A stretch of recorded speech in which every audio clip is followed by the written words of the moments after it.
Good morning everyone. आज हम NCERT mathematics class 10 chapter 1 real numbers का एक्सरसाइज 1.2 को देखेंगे। फर्स्ट क्वेश्चन 1.2 का, express each number as product of its prime factors. हर नंबर को उसके प्राइम फैक्टर्स के प्रोडक्ट में हमको दिखाना है। प्राइम नंबर्स मतलब वो नंबर होते हैं जो सिर्फ अपने आप और 1 से डिविजिबल हो, जैसे कि 2, 5, 7, 11, ये सब प्राइम नंबर्स होते हैं। 140, तो हम इसको कैसे प्राइम फैक्टर्स में दिखाएंगे? 140 का डिवाइड करेंगे हम लोग पहले 2 से, 70 आएगा, फिर 2 से करेंगे 35 आएगा। अब 35 2 से डिविजिबल है? नहीं है। क्या 3 है? 35 से डिविजिबल नहीं है। तो कौन सा प्राइम नंबर सबसे नियरेस्ट है जो 35 से डिविजिबल है? वो है 5। 5 से 35 को डिवाइड करेंगे 7 आएगा। क्या 7 से नीचे कोई ऐसा प्राइम नंबर है जो 7 को डिवाइड कर सके? नहीं है। तो 7 को 7 से डिवाइड करेंगे 1 आएगा। तो यानी कि कौन कौन सा प्राइम फैक्टर्स आया 140 का? 2 इंटू 2 इंटू 5 इंटू 7।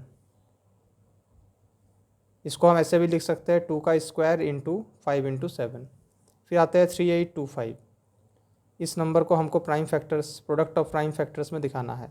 तो 3825 पहले सब डिजिट्स को ऐड करके देखते हैं। 8 + 3 11 + 2 13 + 5 18। क्या 18 3 से डिविजिबल है? यस, यानी 3825 भी 3 से डिविजिबल होगा। तो 3 से डिवाइड करते हैं, कितना आया? 1275। फिर हम इसको ऐड करके देख लेंगे कि इसका सम 3 से डिवाइड है या नहीं, हो रहा है या नहीं। अगर ये हो रहा है तो फिर से इसको 3 से डिवाइड करेंगे, तो कितना आया? 425।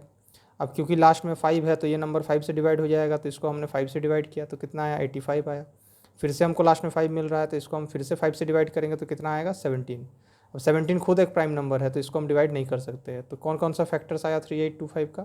3 इंटू 3, 5 इंटू 5 इंटू 17, मैंने 3 का स्क्वायर इंटू 5 का स्क्वायर इंटू 17। ये है प्राइम प्रोडक्ट्स। फिर हम आते हैं 7429। अब ऐसे कुछ नंबर्स हमको दिए जाते हैं जहाँ पे हम फंस जाते हैं। अगर इस नंबर को हम 3, 5 या 7 या 9 या 11, 13 किसी से भी डिवाइड करने की कोशिश करेंगे तो ये नहीं हो रहा है। ऐसे में हम इसको चेक करते रहेंगे एक एक प्राइम नंबर से या ऑड नंबर से डिवाइड करके। इसको अब हम क्या करेंगे? 17 से डिवाइड करेंगे। जब हम 17 से डिवाइड करते हैं तो हमको ये मिलेगा कि 437 आएगा क्वोशेंट। अब 437 को भी उसी तरह से हम चेक करेंगे कि कौन सा नंबर से डिवाइड हो रहा है, तो हमको मिलेगा 19 से ये डिवाइड हो रहा है। कितना आएगा? 23 आएगा। 23 खुद एक प्राइम नंबर है तो ये डिविजिबल नहीं होगा फर्दर। तो 17 इंटू 19 इंटू 23, ये सारे जो है प्राइम फैक्टर्स है 7429 का। इसके बाद हम क्वेश्चन नंबर 2 में आते हैं। Find the HCF and LCM and verify them. HCF का मतलब होता है हाईएस्ट कॉमन फैक्टर, LCM का मतलब होता है lowest common factor. First question number 2, 26 and 91 दो नंबर हमको दिए गए हैं। इसका हमको HCF निकालना है और इसका हमको LCM भी निकालना है। 26 का हम लोग फैक्टर्स निकालेंगे तो कितना आएगा? 2 से डिवाइड करेंगे तो 13 आएगा, मतलब 2 इंटू 13। और 91 को हम डिवाइड करेंगे 7 से तो कितना आएगा? 13 आएगा, मतलब 7 इंटू 13। तो 26 का फैक्टर है 2 और 13 और 91 का फैक्टर है 7 और 13। अब जब HCF निकालेंगे हाईएस्ट कॉमन फैक्टर, तो हम लोग दोनों नंबर्स का जो फैक्टर्स आया है वो फैक्टर्स में देखेंगे कॉमन क्या है। तो देखिए 7 कॉमन है, 7 यहाँ भी प्रेजेंट है, सॉरी 13 कॉमन है, 13 यहाँ भी प्रेजेंट है और 13 यहाँ भी प्रेजेंट है। दोनों जगह पे 13 हमको दिख रहा है फैक्टर्स में, यहाँ भी और यहाँ भी। तो इसका HCF हो जाएगा 13। सारे कॉमन फैक्टर्स को ले लेंगे हम लोग HCF में। और LCM कैसे निकालेंगे? तो LCM निकालने के लिए हम लोग को कॉमन फैक्टर्स नहीं देखना है, सिर्फ फैक्टर्स को देखना है और ये देखना है कि सबसे ज़्यादा बार वो कहाँ पे आए हैं। जैसे कि यहाँ पे 2 है, यहाँ पे 2 नहीं है, लेकिन फिर भी हम लोग 2 को लेंगे, और क्योंकि एक बार है तो एक बार लेंगे। अब जैसे 7 है, कॉमन वो नहीं है, लेकिन फिर भी 7 को हम लोग लेंगे, एक बार है तो एक बार लेंगे। 13 यहाँ भी है, यहाँ भी है, एक एक बार ही है, तो इसको भी हम लोग एक बार लेंगे। तो 2 इंटू 7 इंटू 13 मतलब 182 इसका LCM आएगा। अब इसको वेरीफाई कैसे करेंगे? तो वेरीफाई करने का तरीका होता है HCF into LCM equal to first number into second number. HCF और LCM दोनों को मल्टीप्लाई करेंगे और फर्स्ट नंबर सेकंड नंबर दोनों को मल्टीप्लाई करेंगे तो हमको दोनों तरफ प्रोडक्ट सेम मिलेगा। जैसे HCF कितना आया? यहाँ 13 आया, LCM कितना आया? 182 आया। ये दोनों को मल्टीप्लाई करके इसका आंसर देखिए कितना आ रहा है। और 26 हमारा पहला नंबर है और 91 हमारा दूसरा नंबर है। ये दोनों को मल्टीप्लाई करके हम लोग देखेंगे, अगर दोनों तरफ आंसर सेम आ रहा है इसका मतलब हमारा जो सॉल्यूशन है वो करेक्ट है। इसके बाद हम क्वेश्चन नंबर 3 में आते हैं। 336 एंड 54 ये दोनों का हमको HCF और LCM निकाल के वेरीफाई करना है। सबसे पहले हम प्राइम फैक्टर्स निकालेंगे 336 का, तो कितना आएगा? 2 into 2 into 2 into 2 into 3 into 7, ये सारा आया प्राइम फैक्टर्स 336 का। 54 का प्राइम फैक्टर्स निकालेंगे, यहाँ पे निकाला हुआ है, कितना आएगा 2 इंटू 3 इंटू 3 इंटू 3। अब HCF निकालने के लिए हम लोग देखेंगे कौन कौन सा फैक्टर कॉमन है। तो देखिए 2 यहाँ भी प्रेजेंट है और 2 यहाँ भी प्रेजेंट है, तो 2 को लिख लिए। और फिर जो है 3 यहाँ भी प्रेजेंट है, 3 यहाँ भी प्रेजेंट है, तो 3 को लिख लिए। 3 इंटू 2 6 हमारा HCF हो जाएगा। LCM कितना होगा, LCM के लिए हमें कॉमन नहीं देखना है, सिर्फ देखना है कौन कौन सा फैक्टर आया है। जैसे कि 2 आया है, 2 यहाँ भी है, 2 यहाँ भी है, लेकिन यहाँ पे कितना बार है, 1 2 3 4 बार है, तो जितना बार हाईएस्ट बार है उसी को लेना है, तो 2 टू दी पावर 4। अच्छा 3 यहाँ भी है, लेकिन यहाँ 3 बार है, यहाँ 1 बार है, तो यहाँ से लेना है, 3 बार को लेना है, ज़्यादा बार को लेना है, 3 टू दी पावर 3। 7 यहाँ है, यहाँ नहीं है, लेकिन फिर भी हम लोग 7 को लेंगे, और एक ही बार है तो एक ही बार लेंगे। तो LCM क्या होगा, 2 to the power 4 into 3 to the power 3 into 7, मतलब 2 को 4 बार गुना करना है, 3 को 3 बार और 7 को 1 बार, तो कितना आएगा 3024। चेक कैसे करेंगे, तो HCF into LCM equal to first number into second number. HCF और LCM जो आया है दोनों को मल्टीप्लाई करके आंसर देखिए कितना आ रहा है, और पहला नंबर दूसरा नंबर दोनों को मल्टीप्लाई करके आंसर देखिए कितना आ रहा है, दोनों सेम आएगा, तो हमारा ये सोल्यूशन करेक्ट है। Find the LCM by applying prime factorisation method, question number 3। LCM निकालना है प्राइम फैक्टराइजेशन मेथड के थ्रू। नंबर दिया गया है पहला क्वेश्चन में 12, 15 और 21। सबसे पहले 12 का हम लोग LCM करके फैक्टर्स निकालेंगे, तो क्या आएगा 2 इंटू 2 इंटू 3। फिर 15 का LCM करके फैक्टर निकालेंगे तो कितना आएगा 3 इंटू 5। और 21 का LCM करके फैक्टर निकालेंगे तो कितना आएगा 3 इंटू 7। अब LCM में हमको कॉमन फैक्टर्स नहीं देखना है, सिर्फ देखना है कौन कौन सा फैक्टर आया है और किस जगह पे वो ज़्यादा नंबर ऑफ टाइम्स है। जैसे 2 यहाँ पे 2 बार है, तो हम लोग यहाँ पे 2 टू दी पावर 2 ले लेंगे। 3 जैसे कि यहाँ भी 1 बार है, यहाँ भी 1 बार है, यहाँ भी 1 बार है, तो 3 टू दी पावर 1 ले लेंगे।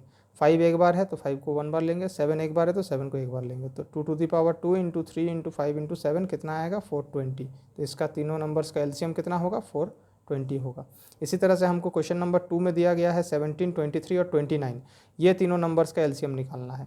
अब क्योंकि 17 भी खुद एक प्राइम नंबर है, 23 भी खुद एक प्राइम नंबर है और 29 भी खुद एक प्राइम नंबर है, जब हमको प्राइम नंबर्स दिए जाते हैं LCM निकालने के लिए तो हम लोग सिंपली वो नंबर्स को मल्टीप्लाई कर देते हैं LCM निकालने के लिए। तो यहाँ पे 17 इंटू 23 इंटू 29 कितना आएगा 11,339 हो जाएगा LCM ये तीनों नंबर्स का। प्राइम नंबर मतलब वो नंबर जो सिर्फ अपने आप से डिविजिबल हो और 1 से डिविजिबल हो, इसको छोड़ के और कोई नंबर से वो डिविजिबल ना हो, उसको हम प्राइम नंबर कहते हैं। इसके बाद हम चलते हैं 4 नंबर क्वेश्चन पे।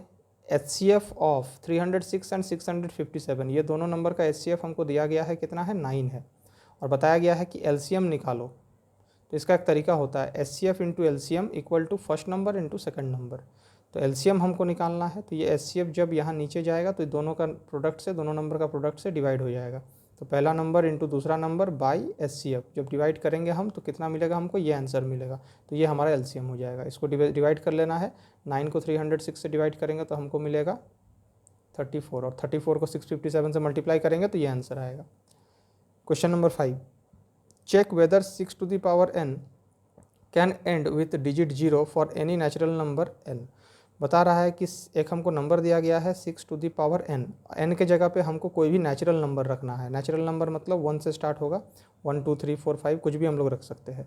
और रखने के बाद जो आंसर इसको सॉल्व करने के बाद आएगा तो उस आंसर में कभी भी ऐसा हो सकता है कि 1s प्लेस में उस नंबर का जो है हमको जो है 0 मिले। रखते हैं, देखते हैं, जैसे 6 टू दी पावर हम 1 रखते हैं तो कितना आएगा 6 आएगा। अगर हम 6 टू दी पावर 2 रखते हैं तो कितना आएगा 36 आएगा। अगर हम 6 टू दी पावर 3 रखते हैं तो कितना आएगा 6 इंटू 6 इंटू 6 216 आएगा। तो क्या कभी भी ऐसा कोई नंबर आ रहा है जिसमें 1s प्लेस पे 0 मिल रहा है? नहीं मिल रहा है। लेकिन इसको प्रूव इस तरह से करेंगे हम। देखिए कोई भी नंबर जो इसका अगर एंड डिजिट 0 होता है तो इसका मतलब वो नंबर जो है 10 से डिविजिबल होगा ही होगा, या 2 और 5 से डिविजिबल होगा ही होगा। जैसे कि हम एक नंबर को ले लेते हैं 20, इसका 1s प्लेस में देखिए 0 है तो इसको हम 10 से डिवाइड करेंगे तो हो जाएगा, या तो हम इसको 2 और 5 दोनों से डिवाइड करेंगे तो ये दोनों से डिवाइड हो जाएगा। तो हम लोग 6 टू द पावर n का प्राइम फैक्टराइजेशन करते हैं। 6 का प्राइम फैक्टर्स क्या आएगा 2 इंटू 3 आएगा। तो इस नंबर को हम 2 से डिवाइड कर देंगे तो ये तो हो जाएगा 2 से डिवाइड, लेकिन क्या ये 5 से डिवाइड होगा? नहीं। मतलब इसका फैक्टर क्या 6 टू द पावर n का फैक्टर 5 है? नहीं है। क्योंकि इसका फैक्टर 5 नहीं है इसीलिए ये 10, इसका मतलब इसका एंड डिजिट 1s प्लेस का डिजिट 0 कभी नहीं आएगा, इसलिए इसका आंसर होगा नो। क्वेश्चन नंबर 6, यहाँ पे हमें 2 नंबर्स दिए गए हैं 7 इंटू 11 इंटू 13 प्लस 13, और एक दिया गया है 7 into 6 into 5 into 4 into 3 into 2 into 1 plus 5। हमको बताना है कि क्या ये दोनों नंबर कंपोजिट नंबर है या नहीं है। अगर है तो वाई, नहीं है तो क्यों नहीं है। सबसे पहले कंपोजिट नंबर क्या होता है? कंपोजिट नंबर वो नंबर होता है जिसका जो है फैक्टर जिसका फैक्टर 1 और अपने आप को छोड़ कर के भी एक तीसरा नंबर उसका फैक्टर रहे। जैसे कि हम देख लेते हैं एक नंबर को, जैसे कि 4 का फैक्टर क्या है, 1 है, 4 खुद है, ये दोनों तो फैक्टर उसका है ही, साथ में क्या है 2 भी उसका एक फैक्टर है, जिसका मतलब 4 क्या है, एक कंपोजिट नंबर है। तो ऐसे नंबर्स को हम कंपोजिट नंबर कहते हैं। पहले हम फर्स्ट को सॉल्व करते हैं, 7 × 11 × 13 + 13। यहाँ पे हम ये पूरा चीज़ से हम 13 को कॉमन निकाल लेते हैं बाहर, और यहाँ से भी हमको 13 कॉमन मिल जाएगा। तो यहाँ से जब हम ये तीनों नंबर से हम 13 को निकालेंगे बाहर तो क्या बचेगा, 7 × 11 बचेगा, क्योंकि इसके जगह पे क्या आ जाएगा, 1 आ जाएगा। और यहाँ पे 13 बाहर चला गया, यानी यहाँ क्या बचेगा, 1 बचेगा। तो 7 × 11 क्या हो गया, 77 + 1 कितना हो गया, 78 हो गया। अब इसको जब हम फैक्टराइज करेंगे 78 को, तो हमको कितना मिलेगा, 13 × 6 मिलेगा। तो हमको इसका क्या मिला, प्राइम फैक्टर्स 13 × 13 × 6 मिला। इसका मतलब कि 13 और 6 इसका फैक्टर्स है, इसका मतलब ये नंबर कंपोजिट नंबर नहीं है। फिर इसको हम लोग सॉल्व करते हैं, 7 × 6 × 5 × 4 × 3 × 2 × 1 + 5। ये पूरा चीज़ से हम जो है कॉमन निकाल लेंगे 5 को, तो यहाँ से 5 हट जाएगा, और 7 × 6 × 4 × 3 × 2 करने से हमको इतना मिलेगा 1008। और ये 5 बाहर चला गया है, तो यहाँ पे क्या बचा, 1। ये दोनों को ऐड करेंगे तो कितना आएगा, 1001। तो ये जो नंबर है इसका भी फैक्टर हमको 2 को मिला, 5 × 1009। इसका मतलब ये भी कंपोजिट नंबर नहीं है, कंपोजिट नंबर है, यानी कि दोनों का दोनों जो है कंपोजिट नंबर्स है, क्योंकि ये दोनों का 1 और अपने आप को छोड़ के भी और 2 फैक्टर्स हमको जो है मिला है। 7 नंबर क्वेश्चन एनसीईआरटी बुक से पढ़ लेना है। इसमें हमको एलसीएम निकालना है, 18 मिनट्स और 12 मिनट्स का एलसीएम निकालेंगे तो हमको पता चलेगा कि दोनों जो है कितने टाइम के बाद मीट करेंगे। 18 और 12 दोनों का एलसीएम निकालने से कितना आएगा एलसीएम, यहाँ पे हम लोग 18 और 12 को डिवाइड कर रहे हैं 3 से, तो 6 और 4 आया। फिर 6 और 4 को 2 से डिवाइड करेंगे तो 3 और 2 आएगा, यानी 3 × 2 × 3 × 2 मतलब 36, मतलब दोनों जो है 36 मिनट्स के बाद मीट करेंगे। इसके बाद हम आगे आते हैं इरेशनल नंबर। इरेशनल नंबर क्या होता है, ऐसा कोई भी नंबर जिसको हम फ्रैक्शन में एक्सप्रेस नहीं कर सकते हैं या इंटीजर्स में एक्सप्रेस नहीं कर सकते हैं, और इनका जो डेसिमल एक्सपेंशन होगा तो वो ना ही टर्मिनेटिंग होगा ना ही वो पीरियोडिक होगा। तो ऐसे नंबर को हम इरेशनल नंबर कहते हैं। एग्जांपल जैसे कि √3 का अगर हम लोग डेसिमल में वैल्यू निकालेंगे डिवाइड करके तो हमको कितना मिलेगा, 1.7329 ... मतलब ये डिवीज़न चलता ही जाएगा, ये रुकेगा नहीं, टर्मिनेटिंग नहीं है। और नॉन टर्मिनेटिंग भी ये नहीं है, क्योंकि हमको एक फिक्स्ड जो है पैटर्न नहीं मिल रहा है, कोई फिक्स्ड डिजिट बार बार रिपीट नहीं हो रहा है, क्या आएगा नेक्स्ट में हमको पता नहीं है। तो इस तरह का नंबर्स को हम इरेशनल नंबर कहते हैं। जैसे 1 पॉइंट अगर हम लिखते हैं 6297189 ... ये भी एक इरेशनल नंबर है जिसका कोई फिक्स्ड वैल्यू नहीं है, हमको ये भी नहीं पता कि नेक्स्ट डिजिट क्या आने वाला है। लेकिन अगर इस तरह का नंबर हमको मिलता है जैसे कि 1.737373 ... तो ये जो है नॉन टर्मिनेटिंग डेसिमल है। लेकिन नॉन टर्मिनेटिंग डेसिमल इरेशनल नहीं होता है, ये रैशनल नंबर ही होता है। ये जो है रैशनल नंबर ही होता है, ये इरेशनल नहीं है, क्योंकि यहाँ हमको पता है कि एक fixed pair of digit repeat हो रहा है बार बार, वो क्या है 7 और 3। तो ये इरेशनल नहीं है। इरेशनल जहाँ हमको पता नहीं हो कि कौन सा डिजिट आएगा नेक्स्ट में, ये हमको पता नहीं रहता है, वो इरेशनल होता है। अब 1.3 एक्सरसाइज में हम आते हैं। पहला question, prove √5 is a irrational number. √5 को प्रूव करना है कि ये एक इरेशनल नंबर है। तो डिवाइड करके अगर हम निकालेंगे इसका वैल्यू तो हमको तो पता ही चलेगा ही कि इरेशनल है, लेकिन इसको प्रूव करने का एक पैटर्न होता है। पहले हम 2 इंटीजर्स ले लेंगे a और b और लिखेंगे a/b = √5। ये एक इक्वेशन बन गया। अब हम इसको b को यहाँ मल्टीप्लाई कर देंगे तो a = क्या आएगा, √5b आएगा। बोथ साइड स्क्वायरिंग कर देंगे, बोथ साइड स्क्वायरिंग करने से क्या आएगा, a का स्क्वायर a स्क्वायर हो जाएगा, √5 का स्क्वायर 5 हो जाएगा, √5 × √5 5 हो जाएगा, और b का स्क्वायर b स्क्वायर हो जाएगा। अब ध्यान से देखिए यहाँ पे a स्क्वायर जो है क्या आया, 5b स्क्वायर आया, मतलब a स्क्वायर को हम 5 से डिवाइड कर सकते हैं यहाँ पे। अगर a स्क्वायर 5 से डिविजिबल है मतलब कि a भी 5 से डिविजिबल है, सो a का एक फैक्टर हमको 5 मिला, ये इक्वेशन हमारा 1 हो गया। इसके बाद हम मान लेते हैं लेट a = 5k, जहाँ पे k एक कोई भी इंटीजर है। अब इस इक्वेशन को ध्यान से देखिए, यहाँ पे a की जगह अगर हम 5k पुट कर देते हैं तो क्या मिलेगा हमको, 5k स्क्वायर = 5b स्क्वायर। अब 5k का स्क्वायर कितना होगा, 25k स्क्वायर = 5b स्क्वायर। अब ध्यान से देखिए यहाँ पे हम दोनों तरफ 5 से डिवाइड कर सकते हैं, यानी कि b स्क्वायर जो है वो 5 से डिविजिबल है। अब b स्क्वायर 5 से डिविजिबल है मतलब कि b भी 5 से डिविजिबल है। तो ये हमको सेकंड पॉइंट मिला, मतलब a का भी फैक्टर 5 है और b का भी फैक्टर 5 है, दोनों का एक कॉमन फैक्टर है 5।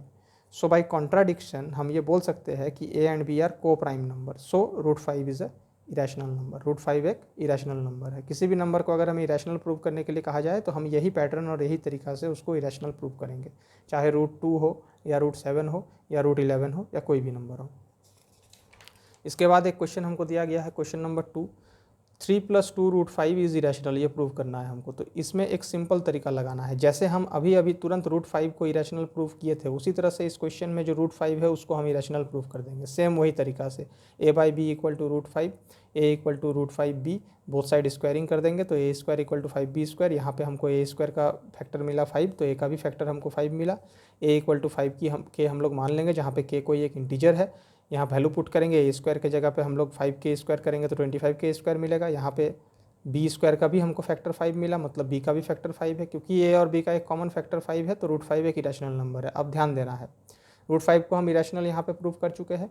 अब कोई भी इरेशनल नंबर से हम किसी भी नंबर को मल्टीप्लाई करें या ऐड करें या सब्ट्रैक्ट करें या डिवाइड करें तो वो जो आंसर आएगा वो इरेशनल ही होगा।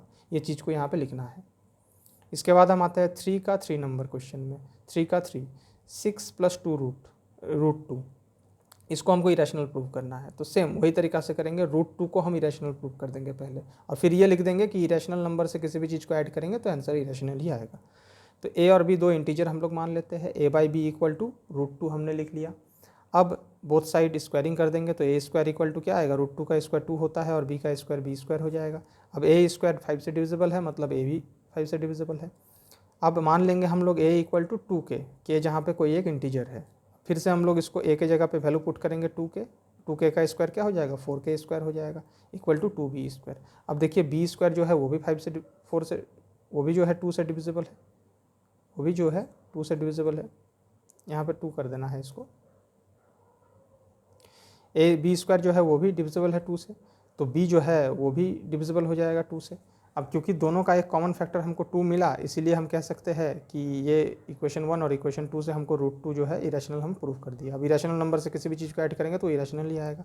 यहाँ पे फैक्टर 5 को चेंज करके 2 कर लेना है, क्योंकि यहाँ 2 है ना, तो a² को जो है हम 2 से डिवाइड कर सकते हैं। अगर a² 2 से डिविजिबल है मतलब a भी 2 से डिविजिबल है, और यहाँ जैसे b² 2 से डिविजिबल है मतलब b भी 2 से डिविजिबल है।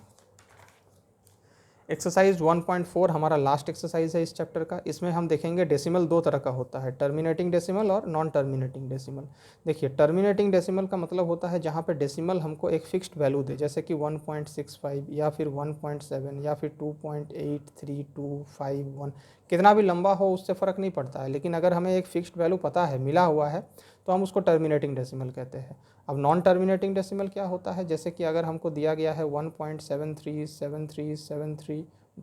तो इस ये जो है ये एंड नहीं हो रहा है, ख़त्म नहीं हो रहा है, 73 बार बार रिपीट हो रहा है 73, तो ये नॉन टर्मिनेटिंग डेसिमल है। जैसे कि 1.7777 इस तरह से नॉन टर्मिनेटिंग डेसिमल है। तो टर्मिनेटिंग डेसिमल भी रैशनल नंबर होता है, नॉन टर्मिनेटिंग डेसिमल भी रैशनल नंबर होता है, दोनों ही रैशनल नंबर होते हैं। लेकिन टर्मिनेटिंग में एंड होता है, एक फिक्स्ड वैल्यू मिलता है। नॉन टर्मिनेटिंग में चलता रहता है, एंड नहीं होता है, लेकिन एक फिक्स्ड पैटर्न में चलता है, जैसे 737373 बार वही रिपीट हो रहा है, या फिर 777। तो हम लोग इसको इससे लिखते हैं, एक बार लगा देते हैं ऊपर में, बार वही रिपीट करते हैं। ये बार का मतलब है कि हमको पता है कि 7 बार रिपीट होगा। अब क्वेश्चन नंबर 1 में पूछा गया है हमसे 13/3125, एक नंबर, एक फ्रैक्शन हमको दिया गया है। पूछ रहा है कि इसको बिना डिवाइड किए हमको बताओ ये टर्मिनेटिंग है या नॉन टर्मिनेटिंग है। तो इसको करने का एक तरीका होता है, जो भी डिनोमिनेटर हमको दिया गया है वो डिनोमिनेटर का हम लोग फैक्टर्स निकालते हैं। जैसे 3125 का हमने एलसीएम करके फैक्टर निकाला है, तो क्या फैक्टर आया है 5⁵, तो इसका फैक्टर क्या है 5 है, तो ये टर्मिनेटिंग होगा। देखिए, किसी भी नंबर का डिनोमिनेटर में जो है फ्रैक्शन का, किसी भी फ्रैक्शन का डिनोमिनेटर में जो नंबर है उसका फैक्टर अगर सिर्फ 5 आता है, या जो है सिर्फ 2 आता है, या 5 और 2 दोनों उसमें रहता है उसका फैक्टर्स में, ये तीनों ही केस में वो टर्मिनेटिंग डेसिमल होगा। और 5 और 2 को छोड़ के अगर कोई भी फैक्टर उसमें आता है तो वो नॉन टर्मिनेटिंग हो जाएगा। दूसरा क्वेश्चन देखते हैं 17/8, यहाँ पे डिनोमिनेटर 8 है, 8 का फैक्टर निकालेंगे तो 2³ आएगा। तो देखिए इसका फैक्टर में सिर्फ 2 ही है, तो ये टर्मिनेटिंग होगा। थर्ड क्वेश्चन देखते हैं 64/455, 455 का हम लोग निकालेंगे फैक्टर्स, तो क्या आएगा 5 × 7 × 13, यहाँ पे एलसीएम करके निकाला हुआ है। तो देखिए यहाँ पे 5 तो है लेकिन 7 और 13 भी आ गया है, तो ये नॉन टर्मिनेटिंग हो जाएगा। मतलब अगर इसको डिवाइड करेंगे तो ये चलता ही जाएगा, फिक्स पैटर्न में रिपीट होता ही जाएगा। 15/1600, 1600 का हम लोग फैक्टर निकालेंगे तो कितना आएगा 2⁶ × 5⁴ एलसीएम करने के बाद। तो देखिए इसका फैक्टर्स में सिर्फ 2 और 5 ही है, सिर्फ 2 और 5 ही है और कोई फैक्टर इसका नहीं है। इसका मतलब क्या होगा, ये टर्मिनेटिंग होगा, इसका फिक्स्ड वैल्यू आएगा। Fifth question 29/343। 343 का अगर हम लोग एलसीएम निकालते हैं तो क्या आएगा, 7 टू द पावर 3। देखिए इसमें ना 2 है ना 5 है, दोनों में से कोई भी नहीं है और तीसरा नंबर है, इसका मतलब क्या हो जाएगा, नॉन टर्मिनेटिंग हो जाएगा ये। इसके बाद हम लोग आते हैं क्वेश्चन नंबर 2 का पहला नंबर 13/3125। इसको डिवाइड करके हमको इसको डेसिमल में लेके आना है। तो डिवाइड करने का तरीका, ये डिविज़र है और ये डिविडेंट है। 3125, 13 को हमने यहाँ लिखा। अभी ये ज़ीरोज़ नहीं है, एक भी, एक पॉइंट दिए एक ज़ीरो आया, अभी भी नहीं हो रहा है। एक और ज़ीरो दिए एक और ज़ीरो आया, अभी भी ये डिवाइड नहीं कर पा रहा है। तो एक और ज़ीरो देने से एक और ज़ीरो आया, अब ये डिवाइड हो रहा है। तो 3125 इंटू 4 किए तो कितना आया, 12,500। माइनस करने पे आया 500। पॉइंट दिया हुआ है इसलिए एक ज़ीरो अपने आप आता है, हमको लेके नहीं आना पड़ता है। अब फिर 3125 इंटू 1 से हमको 3125 मिला। फिर नीचे कितना रिमाइंडर आया, 1875 और पॉइंट की वजह से एक जीरो और आया। फिर हम लोग इसको 6 से किए तो कितना आया, 18750। अब नेक्स्ट वाला क्वेश्चन है कि आपको हम करके दिखाते हैं। 17/8, 8 17 अंदर, देखिए 8 2 जा 16 होता है, रिमाइंडर 1 आया, पॉइंट लगाए एक जीरो आएगा, 8 1 जा 8, फिर 2 आया, पॉइंट की वजह से एक जीरो अपने आप आएगा, फिर 8 2 जा 16, रिमाइंडर 4 आया, पॉइंट की वजह से एक जीरो अपने आप आएगा, 8 5 जा 40। तो ये आंसर हो गया 2.125। क्वेश्चन नंबर 3, वेदर रैशनल और नॉट। ये नंबर्स को बताना है हमको कि ये रैशनल है या नहीं है। पहला क्वेश्चन 43.12345678 अगर पॉइंट हटाते हैं हम तो नीचे क्या आएगा, 100 करोड़ आएगा, 100 करोड़। और 100 करोड़ का अगर हम लोग फैक्टर्स निकालेंगे तो हमको उसका फैक्टर 2 और 5 के टर्म्स में ही मिलेगा, 2 और 5 के टर्म्स में ही मिलेगा। मतलब क्या है, ये रैशनल नंबर है, मतलब इसको डिवाइड करेंगे तो हमको इसका फिक्स्ड वैल्यू मिलेगा। ये टर्मिनेटिंग डेसिमल है, इसका मतलब ये टर्मिनेटिंग डेसिमल है, इसका फिक्स्ड वैल्यू हमको पता है, तो ये रैशनल नंबर है। और जैसे ही हम पॉइंट हटा देंगे नीचे जीरोज आ जाएगा तो ये p/q का फॉर्म में आ जाएगा। और कोई भी रैशनल नंबर को हम क्या करते हैं, p/q का फॉर्म में लिख सकते हैं। क्वेश्चन नंबर 2, ये नंबर, इसमें देखिए 0.120, इसमें कोई फिक्स्ड पैटर्न में ये रिपीट तो नहीं हो रहा है और इसका कोई एंड रिजल्ट भी हमको नहीं दिख रहा है, मतलब ये टर्मिनेटिंग तो है नहीं और ये नॉन टर्मिनेटिंग भी नहीं है क्योंकि इसका कोई फिक्स्ड पैटर्न ही नहीं है। ये अपने आप एक तरफ से चल रहा है, जैसे यहाँ 3 जीरो है, बढ़ गया 4 जीरो हो गया, यहाँ 2 जीरो था, यहाँ 1 जीरो था और ये ख़त्म भी कहीं नहीं हो रहा है, इसका फिक्स्ड वैल्यू भी हमको पता नहीं है। तो ये क्या हो जाएगा, इरेशनल हो जाएगा। This number is a irrational number. Thank you.